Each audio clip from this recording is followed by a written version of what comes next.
Hey guys, what's up? It's Rygar the Destroyer, and today we're going to be taking a look at the Mace Windu that came in the Order 66 2-pack.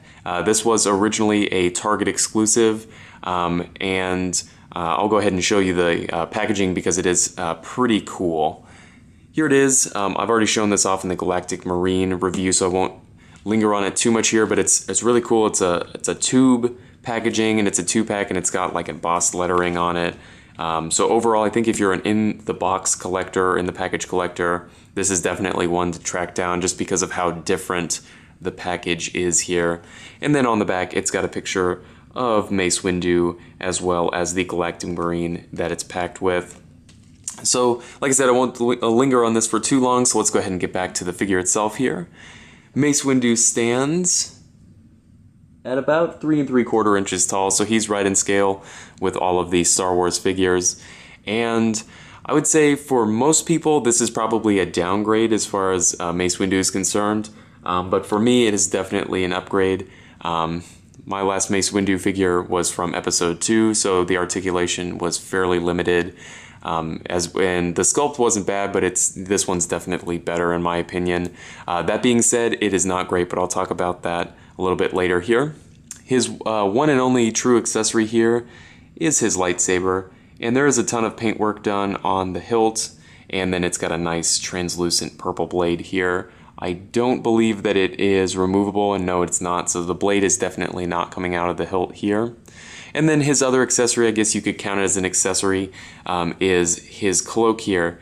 And it's different from a lot of the other cloaks that they pack onto these figures, and that's because it doesn't have a hood. So from the back here, it looks a little strange that there's no hood up at the top, but I definitely think that that was a smart decision because at this scale, the fabric is not going to lay very well. So by eliminating the hood here, it makes it look like it's been draped behind the figure when it hasn't actually been. So I think that that was an intelligent design there on Hasbro's part, so I definitely appreciate that they've done that. As far as articulation is concerned, it is fairly limited, like I said, and it's because of a play feature.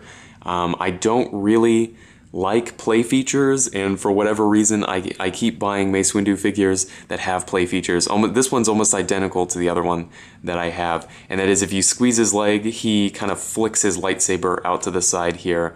I definitely would have preferred just having a basic articulated figure, but I guess if you're a kid, that's kind of a cool feature to play around with. As far as articulation on the upper body goes, it's kind of so-so. He's got a ball peg in the head, which basically just works as a swivel, and it's very easy to pop the head off of the body. If you're not trying to pop it off, it doesn't come off, but sometimes when you're posing it, you want to kind of make him look up, and it just pops off the ball peg, so just keep that in mind. He's got ball hinge shoulders that technically swivel 360, but they are kind of hooked together. Which is weird. I don't know why they did that. They didn't really need to, but they did it anyway. And then he's got a hinged elbow, but he's kind of got floppy arm syndrome, meaning that for the action figure feature to kind of work, they wanted the arms to sort of swing a little bit, so they left the joint completely floppy, which I don't like. I wish they had just, left it where you can just pose it wherever you want. But there's a swivel there, so technically the articulation is there, but it's just not well executed. He has swivel wrists. He's got a swivel waist, but it only lets you turn to one side because it is spring-loaded because of the action feature, of course.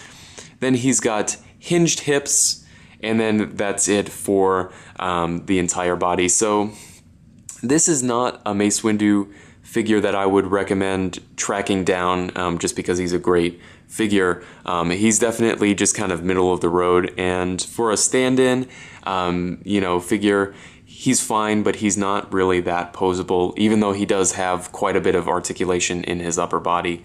So definitely for this 2-pack, I would buy it mainly for the Galactic Marine. This Mace Windu is one that isn't great. It's not horrible, but it's not great.